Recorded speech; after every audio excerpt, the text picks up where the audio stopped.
دیکھیے میں آپ کو مثال کے طور پہ جو میرا حلقہ تھا لاہور کا NA 128 وہ دکھاؤں گا، اس سے آپ کو بالکل بات واضح ہو جائے گی کہ کیا گیا ہے.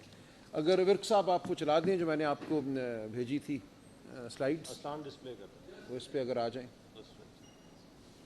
شروع کریں. جی دیکھیے کچھ تو ہم نے یہ رکھ دیے جو کل انہوں نے فارم 45 اپلوڈ کیے ہیں الیکشن کمیشن نے. ان فارمز 45 کو ہم ان کا موازنہ کر رہے ہیں ان فارمز 45 سے جو ہمارے پاس تھے اور جو ہم نے خود الیکشن کمیشن میں 12 فروری کو جمع کرا دیے. یعنی کہ 443 پولنگ سٹیشن ہیں، ان کا ریکارڈ اتنی تفصیل سے کوئی شخص 2 دنوں میں بنا کر فائل نہیں کر سکتا. جو ہمیں ملے فارم اپنے پولنگ ایجنٹ سے وہی ہم نے ہو بہو جمع کرا دیے الیکشن کمیشن میں. اور الیکشن کمیشن کو ہم نے یہ کہا کہ اب آپ منگوائیے اپنے ریٹرننگ افسر صاحب سے وہ فارم 45 جس کی بنیاد پہ انہوں نے نتیجہ مرتب کیا ہے. وہ تو نہیں منگوائے الیکشن کمیشن نے، لیکن بہرحال کل ان کو اپلوڈ کیا. تو جب ان کو اپلوڈ کیا تو جو صورت سامنے آئی وہ میں آپ کے سامنے رکھنا چاہ رہا تھا. سلائیڈ چلی نہیں چلی؟ جی یہ صرف مثال کے طور پہ 3-4 اگر ہم فارم 45 دیکھیں تو اس سے بات واضح ہو جاتی ہے کہ انہوں نے کیا فارمولہ استعمال کیا. اور یہ تو فرسٹ جنریشن بھی نہیں، یہ تو بالکل ہی بچگانہ قسم کی حرکت کی انہوں نے کہ جہاں 1 ہے اس کو 7 بنا دیا یا اس کو 9 بنا دیا. اور اس کا نتیجہ یہ ہوا، جب یہ آئیں گے تو آپ دیکھ لیں گے کہ ہم نے فارم 48 بھی جو الیکشن کمیشن نے کل شائع کیا اپنی ویب سائٹ پہ، فارم 48 یہ ہوتے ہیں ہر پولنگ سٹیشن کا جو نتیجہ ہے وہ اس کے اندر لکھا ہوا ہوتا ہے ہر پولنگ سٹیشن کا. اوور آل رزلٹ تو فارم 49 میں ہوتے ہیں لیکن 48 میں ہر پولنگ سٹیشن کا آتے ہیں. جب آپ پولنگ سٹیشن کے حساب سے چلتے ہیں تو آپ یہ دیکھیں گے کہ ہر وہ پولنگ سٹیشن جس پہ انہوں نے میرے مد مقابل کو دوسرے شخص کو جتوایا ہے وہاں پہ ٹرن آؤٹ 80-85% ہو گیا ہے. کیونکہ انہوں نے یہی کیا نا، جہاں 173 تھا اس کو 973 کر دیا. جب 800 ووٹ اس پولنگ سٹیشن میں صرف ایک قلم کی جنبش سے ڈالے تو ٹرن آؤٹ جو تھا اس پولنگ سٹیشن کا اگر حقیقتاً وہ 36% تھا یا 40% تھا تو ایک دم چھلانگ مار کے وہ 86% ہو گیا. یہ آپ کو نظر آئے گا. مثال کے طور پہ آپ اگر دیکھیں اس میں ہم چلے جائیں پولنگ سٹیشن نمبر 5 پہ. اب پولنگ سٹیشن نمبر 5 پہ اگر آپ بائیں ہاتھ سے آگے چلیں، بالکل اس کو ادھر لے جائیں اور پیچھے لے کے جائیے. یہ ہاں پولنگ سٹیشن نمبر 5 اور پیچھے لے جائیے، آپ لیفٹ پہ جائیں. آپ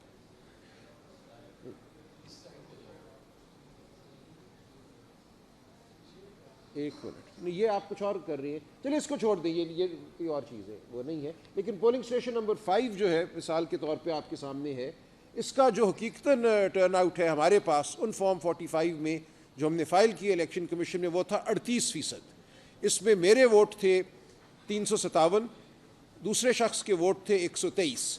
جو کل انہوں نے شائع کیا فارم 45 اس پولنگ سٹیشن کا، اس میں میرے ووٹ تو وہی رہے 357، کوئی فرق نہیں ہے ان میں. یعنی کہ جو میں نے فارم فائل کیا تھا وہ درست تھا، میرے ووٹ درست تھے، لیکن جو دوسرے شخص کے ووٹ ہیں 123 کی بجائے وہ 723 ہو گئے. ایک کے اوپر ایک لگا دیا انہوں نے 7 کا ایک جو ٹھنڈرا، اور اس کی وجہ سے جو ٹرن آؤٹ تھا وہ 38% سے بڑھ کر 86% ہو گیا. اچھا، اسی عمارت میں یہ ایک اسکول کے اندر ایک پولنگ سٹیشن ہے. آپ کے علم میں ہوگا کہ ایک ہی عمارت میں کئی دفعہ 3-4 پولنگ سٹیشن ہوتی ہیں، ایک فلور پہ دوسرا اس کے ساتھ. تو اسی عمارت میں جو پولنگ سٹیشن ہے اس پولنگ سٹیشن کا ٹرن آؤٹ 86% ہو گیا. اس عمارت میں باقی پولنگ سٹیشن جو ہیں ان کا ٹرن آؤٹ وہی 40%، 38% رہا. تو کوئی اس کی منطق نہیں آتی سمجھ کہ ایک ہی علاقے میں ایک ہی پولنگ سٹیشن جو ایک بلڈنگ میں ہے اس بلڈنگ کے اندر 2-3 پولنگ سٹیشنز کے ریزلٹس جو ہیں ان میں اتنا فرق ہو کہ کہاں 38% اور کہاں 86%. اور نظر یہی آ رہا ہے کہ جب آپ نے 1 کو 7 کیا، 600 ووٹ بڑھائے تو ٹرن آؤٹ جو تھا 38% سے وہ 86% ہو گیا. اب یہ جو فارم 48 ہے جو ہم نے یہاں لگایا ہے یہ ویب سائٹ پہ موجود ہے الیکشن کمیشن کی. میں چاہوں گا آپ سب اس کو ڈاؤن لوڈ کر کے اس کو پڑھیں دیکھیں تو بالکل بات واضح ہو جاتی ہے کہ کتنے بونڈے طریقے سے ریگنگ کی گئی ہے. ریگنگ صرف یہ ہوئی کہ جہاں 44 تھا اس کو 444 کر دیا، جہاں 88 تھا اس کو 688 کر دیا. یہ polling station after polling station after polling station آپ کو یہ نظر آئے گا. اور اس کا نتیجہ یہ ہو رہا ہے کہ ایک پولنگ سٹیشن پہ جہاں رزلٹ درست رکھا گیا وہاں ٹرن آؤٹ 40% ہے، جہاں رزلٹ کو خراب کیا گیا، ٹیمپر کیا گیا، وہاں ٹرن آؤٹ جو ہے وہ 80-86% ہو گیا. تو یہ بڑی آسان سادہ بات ہے، یہ کسی کو بھی میں سمجھتا ہوں سمجھنے میں مشکل پیش نہیں آنی چاہیے.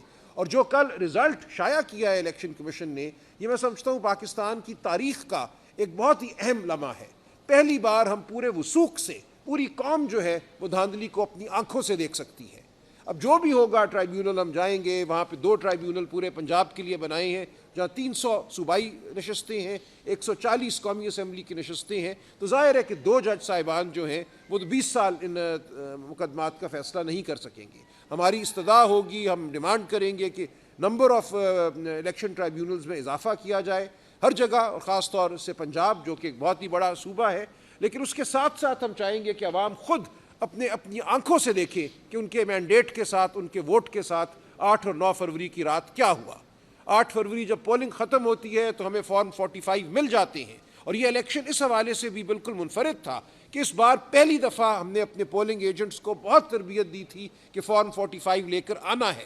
اس سے پہلے کسی الیکشن میں اس طرح اتنی بڑی تعداد میں پولنگ ایجنٹ صاحبان جو ہیں یا محترمہ وہ فارم 45 لے کر نہیں آئے تھے۔ اس دفعہ ایک بہت بڑا ذخیرہ جو ہے ہمارے ہاتھ میں موجود تھا، اس ذخیرے کا موازنہ اب ہم ان فارمز 45 سے کر سکتے ہیں جو کل الیکشن کمیشن نے شائع کیے، اور اس میں نظر یہی آتا ہے کہ میرے ووٹ تو تقریباً وہی ہیں جو میرے فارم 45 میں ہیں۔ باقی جو کینڈیڈیٹس تھے جماعت اسلامی کے، ٹی ایل پی کے، ان سب کے ووٹ بھی وہی کے وہی ہیں۔ صرف ایک شخص ہے جس کے ووٹ جو ہیں 127 سے 727 ہو جاتی ہیں یا 927 ہو جاتی ہیں۔ تو بالکل تواتر سے آپ کو ہر پولنگ سٹیشن پہ نظر آتا ہے کہ کسی ایک شخص کے، ایک مخصوص شخص کے ووٹ جو ہیں وہ بڑھائے جا رہے ہیں۔ تو اس کے بعد شک اور شبے کی کوئی گنجائش نہیں رہتی۔ اور بھی چیزیں ہیں، میں ان کا بھی ذکر نہیں کروں گا، جن سے اس بات کی اور بالکل توثیق ہو جاتی ہے کہ یہاں ایک بہت بڑی دھاندلی ہوئی ہے۔ یہاں پہ ایک بڑے منظم طریقے سے آر او کی سطح پہ جب یہ فارم 45 بنائے گئے جن کو کل شائع کیا گیا، وہاں الیکشن پر ایک حملہ کیا گیا ہے، پاکستان کی عوام کے مینڈیٹ پر حملہ کیا گیا ہے۔ آئندہ اگر جمہوریت نے اس ملک میں قائم رہنا ہے تو اس حملے کو ہم نے پسپا کرنا ہے، ہم نے بتانا ہے قوم کو، اور ہم نے بتانا ہے ہر ادارے کو کہ اس طرح یہ ملک نہیں چل سکتا، اس طرح یہ ملک جو ہے اس میں اقتدار کی جو ٹرانسفر ہے وہ ایسے نہیں ہوگی کہ آپ آر او صاحبان کے ذریعے کوئی رزلٹ مرتب کرائیں اور کہیں فلاں جیت گیا اور فلاں ہار گیا۔ یہ اب آئندہ نہیں ہوگا، ہم اس کو نہیں ہونے دیں گے۔ اسی لیے ہم آپ کے سامنے حاضر ہوئے ہیں۔ اس کے لیے ہم ہر طرح کی جد و جہد کریں گے، قانونی جد و جہد کریں گے، پارلیمان میں جد و جہد کریں گے، اور عوام میں جا کر جد و جہد کریں گے۔ بہت شکریہ۔